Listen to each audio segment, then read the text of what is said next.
Përshëndetje të dashur teleshikues, po japim lajmet në televizionin 4+.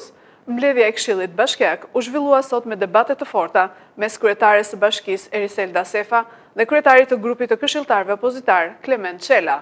Zoti Çela akuzon kryetaren se investimet për infrastrukturën në bashki po kryhen pa cilësi tani në kohë fushate.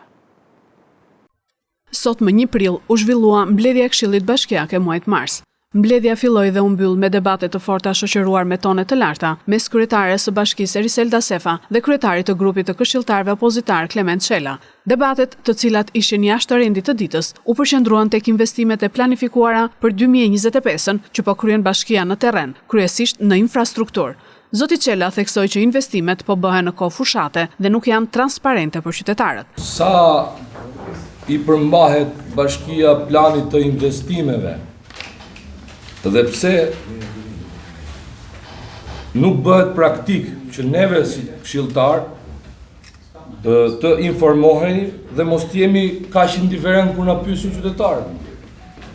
Cilat nga rrugët që janë planifikuar kanë filluar të shtrohen, sepse jemi edhe në një periudhë fushate dhe normalisht hamullia do të krijohet. Pse na lini neve shteg që të dyshojmë sipas jush, se ne nuk dyshojmë se e dim që ju në këtë periudhë i lini, por nuk i bëni gjëra transparente, sepse unë me sa di një pjesë e madhe e atyre rrugëve që janë planifikuar qof nga vjet, qof nga si vjet, nuk kanë filluar. Ashtu siç të kam shpjeguar edhe në mbledhjet e kaluara se ke bërë përgjigje dhe ke marrë të përgjigje, është me blerje materiale nga ndërmarrja e pasurisë publike, sepse do të thotë që janë dhe investimet na dalin me një kosto më të ulët dhe që do të thotë të ofrojnë infrastrukturë qytetarëve më shumë, sepse çakulli ka kontratë tjetër, asfalti ka kontratë tjetër, tumbinat kanë kontratë tjetër, çdo material është me kontrata të veçuara. Dhe të gjithë investimet që janë duke u bërë në territorin e Bashkisë Lushnjë, janë të gjitha ato kontrata që ti gjatë muajit 2024 pyesim se po vonohen që të fillojnë punët. Pasi mbaruan të gjithë procedurat ligjore të prokurimeve, ka filluar zbatimi i tyre ashtu siç e parashikon ligji. Kemi një investim që është bërë para disa muajsh nga fondi i zhvillimit, nga stacioni i trenit tek Ypsiloni. Dhe me të drejtë është denoncuar në media dhe kudo dhe thuhet që është një investim sakat. Sepse, po, keni thënë edhe këtë tjetrën që ky investim ka garanci 2 vjet. Nuk ka përfunduar, thoni, po kur do të përfundoj? Se garancia 2 vjet, kur është inaugurimi, kur të marrë garancia? Nuk ka lidhje me garancinë, është një investim. Po ka lidhje me garancinë se janë punime shkele shko. Janë punime fasad, shkel dhe shko. Kemi disa kryqëzime aty që janë ende pa vizat bardha. Ju keni, një sekond, ju i keni bërë vijat e bardha, e keni pasi praktik, i bëni kur vinte lart Madhnia, Edi Rama. Po as për atë s'po pyesni më tani. Pak na i vizonit natën ato. Ka disa elemente të tjerë infrastrukturor të cilët nuk kanë mbaruar së punuari dhe më pas mbasi të mbushë afati 6 mujor, atëherë do të shikohet elementet e cilësisë së punimeve për të marrë në dorësim nga institucioni i bashkisë apo jo. Ndërhyrjes së këshilltarit të Partisë Socialiste Ervin Sina, kryetari i grupit të këshilltarëve opozitar Klement Çela, ju përgjigj se ai nuk i di problematikat e Lushnjës, pasi jeton në Tiranë. Le punë të qytetit i farë të rinë Tiranë t'i gjati. Po le më në trego punë të qytetit ne tani. Po le tani. E jetojmë çdo ditë këtu. Përfaqësimi nuk është të komentosh ndeshje. Përfaqësimi është jetosh, ti vuash çdo ditë këtu. Përfaqësimi është bërë shumë të segmente rrugore në 2024. Po. 5 shkolla, kanë një qendër shëndetësore. Po pra, të bësh varrezat e të shporëve. Troje Tirana. Të bësh kinoteatrin. Përfaqësimi, bësh fundazën, bësh po ti kontrolloj.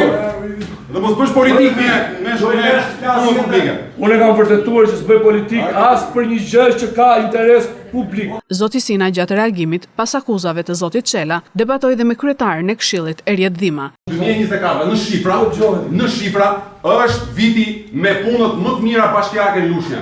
Se si janë bërë? Janë bërë në mënyrë të shkëlqyer. Ka pasur për të bërë më mirë apo jo, kjo është gjë tjetër. Nuk është çështje dekoratash po keni, nuk është çështje dekoratash. Po pse nuk e pranoni më kurrë? Kjo është bashkia me efikasitetin financiar më të mirë në vend. Apo jo? Disa kontë lutem tani Erjet.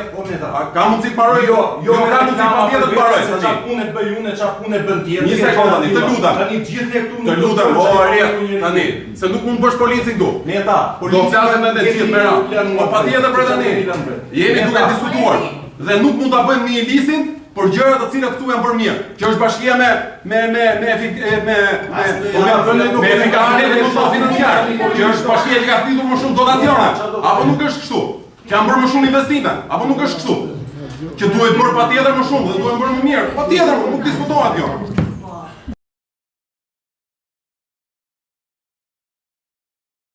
Prej vitesh është e lënë pas dore nga pushteti lokal njëra prej lagjeve më të mëdha në fshatin Qerret i Vjetër. Rruga që përshkon lagjen jo më shumë se 700 metra nga rreshjet e dëndura është bërë e vështirë për t'u kaluar nga banorët. Një prej lagjeve më të mëdha në fshatin Qerret i Vjetër prej vitesh është lënë në harres. Rruga që përshkon lagjen nuk është më shumë se sa 700 metra dhe ndodhet në gjendje të mjerueshme. Banorët me shpenzimet e veta mundohen ta mirëmbajnë, por shtina e rreshjeve e ka rënduar situatën. Fëmijët e kanë më të vështirë për të kaluar rrugën e për të luajtur. Kështu është rruga juaj të lagja? Kështu është, por ka vetëm rënë shumëshi dhe për baltë. Këtu kaloni? Jo, ne kalojmë që andej. Por sëri baltë është? Për sëri baltë është, por nuk është atë shumë baltë sa shkthej. Kjo rrugë që është shtruar, që e shikon në këto pjesë që është këtu, e ka shtruar me shpatullat e veta. Se këtu ka qenë si knet.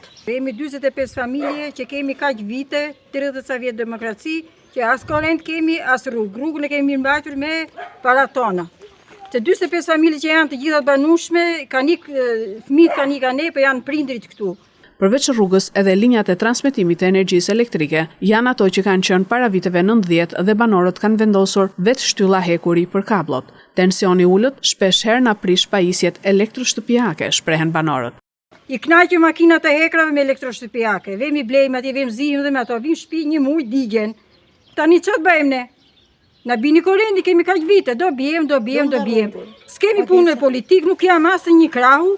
Sun fëmin, djalin dhe burrin e kam jashtë, nuk më intereson politika, kush të bëj punën, të marri paran, kush të bëj për popullin. Marri votën, këtë jemi ne, kemi ankesë. Këtë gjë. Erdhi djali vjet për pushime, u fut për t'u larë, u doj që po më parele. Qa thua mami hajdi Shqipëri, tha. Edi Rama në mire, ka Edi Rama se ka njerë plejt vetëm, të gjithot këthejnë imigrantët vinë Shqipëri. Pa to vinë këtu nuk lahan do të mërzitën ikin. Nuk shtilet makinën të abin të familja, se u prishet. Telat na kalojnë si për shpive. Telat e Enver Hoxhës janë, ato tela vazhdojnë akoma, vetëm me parat e tona. Ska, korrent ska, gjitha ska, tu vazhdojnë posin me sjetë. Keni kërkuar që ndryshojë transformatori? Po, kemi kërkuar, pa akoma nuk kanë... Ka vajtur ankesa, po neve akoma nuk kemi në atë pjesë që të na thonë okej. Jo, po. Korrent s'kemi, rrugët probleme kemi, çdo gjë. Votat vini marrin, dritat i paguaj.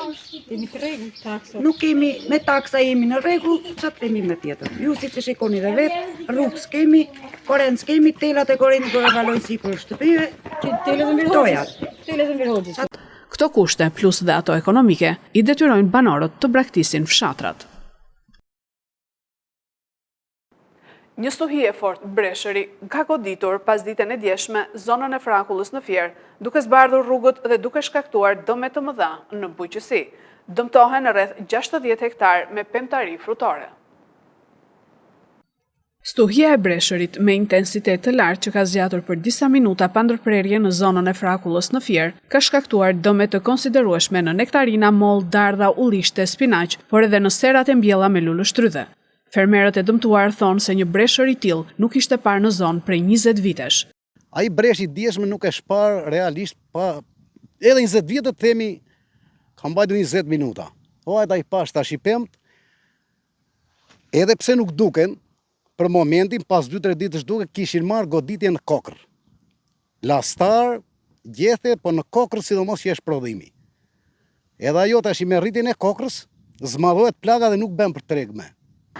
Dje rrethosh 2:15, e shumë da 2:20, ka rënë rreth 7-8 minuta breshër. Breshër ishe shumë i madh në mënyrë në breshët e zakonshëm.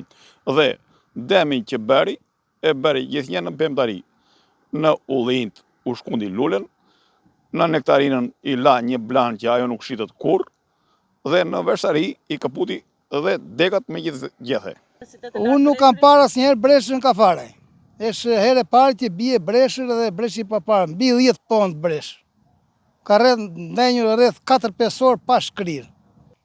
Ka bërë deme në sharqit që kanë mbjellë njerëzit tanë. Edhe lule shtrydhja diskutojsh për të bërë dem, po erdhëm, ti themi, erdhëm me shpejtësi që i mbulu me i bem. Edhe ja, mua më ka bërë dem, edhe lule shtrydhja ka bërë këto anë, këte i ka bërë anë, i ka tërmur. Po e kam, e ndyly me ca spinaqe kam këtu edhe më ka bërë dem. Fermerët pohojnë se askush nuk ka dalë në terren për ta parë e verifikuar nga afër dëmet, ndërsa një zëri kërkojnë mbështetjen nga shteti për përballimin e situatës. Jo, për momenti s'na ka lajmëruar. Qose vinë mbrapa, për momenti s'na ka lajmëruar. Megjithatë, këto janë të natyrës, po edhe pak na shteti sikur na një ilaça, na një ushqim, na një diçka, bere qave si themi. Asnjë ndëm sot dhe shpërblimet që janë më përpara nuk e dim se ku vjen. S'keni marrë asnjëherë.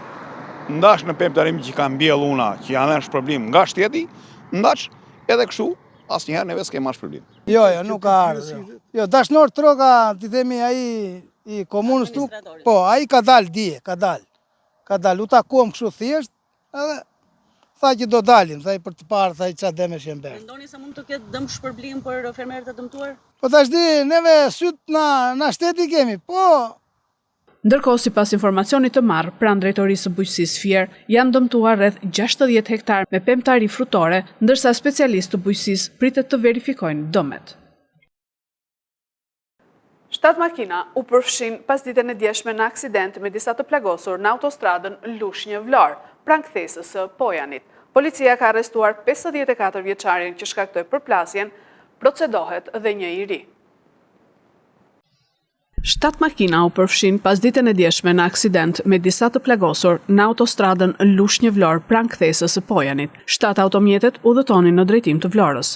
Si pasojë e përplasjes së fortë, 3 persona u plagosën dhe u dërguan me urgjencë në spitalin rajonal të Fierit për trajtim mjekësor. Policia rrugore në lidhje me aksidentin ka arrestuar në flagrancë një nga drejtuesit e mjeteve të përfshira në këtë aksident, ndërsa një tjetër është proceduar penalisht. Në pranga ka përfunduar shtetasi SHK, 54 vjeç, banues në Vlorë, ndërsa ndaj AB 20 vjeç, banues në Skrapar, ka nisur procedimi penal. Sipas hetimeve paraprake, automjetet e drejtuara prej tyre u përplasën me 5 mjete të tjera, duke shkaktuar 6 të plagosur. 2 nga të lënduarit vijojnë të marrin kujdes mjekësor, ndërsa 4 të tjerët janë larguar nga spitali. Materialet procedurale i janë referuar prokurorisë së Fierit për veprime të mëtejshme. Ushtroi dhunë psikologjike ndaj motrës së tij. Policia e Lushnjës procedon 38 vjeçarin. Gjithashtu policia e Fierit vë në pranga 40 vjeçarin se kanosi punonjësin e policisë së FNSH-s, kurse policia e Mallakastrës arrestoi shtetasin SHL 60 vjeç për ngacmim seksual ndaj një shtetaseje 13 vjeçe. Ushtroi dhunë psikologjike ndaj motrës së tij 38 vjeçari ESH banues në Lushnjë. Specialistët e Komisariatit të Policisë Lushnjë referuan materialet në prokurori, ku nisi procedimi penal për këtë shtetas. Gjithashtu policia e Mallakastrës arrestoi në flagrancë shtetasin SHL 60 vjeç, banues në Ballsh, pasi dyshohet se ka ngacmuar seksualisht një shtetase 13 vjeçe. Kurse policia e Fierit arrestoi në flagrancë shtetasin AX 40 vjeçar që ka kanosur duke sharë, ofenduar dhe kërcënuar punojësin e policisë të forcave kombëtare të sigurisë, i cili ishte në shërbim në mbikëqyrje të këtij shtetasi. 40 vjeçari banues në Fier ishte me mas sigurie arrest në shtëpi, me mbikëqyrje policore 24 orë për veprat penale, trafikimi i armëve dhe municionit luftarak, largimi të burgosurit nga vendi qëndrimit, rrëmbimi ose mbajtja penge personit të kryera në bashkëpunim dhe vrasja punonjësve të policisë së shtetit mbetur në tentativë. Materialet procedurale ju referuan prokurorisë së Fierit për veprimet të mëtejshme. U shkrumbua nga flakët lokali në Darzez më datë 30 mars. Policia njofton se janë ndaluar 5 persona dhe është shpallur në kërkim një tjetër, motivi ende nuk dihet. Zbardhen detaje nga djegja e një lokali në Darzez më datë 30 mars rreth orës 17:30. Policia njofton se janë ndaluar 5 persona dhe është shpallur në kërkim një tjetër, motivi ende nuk dihet.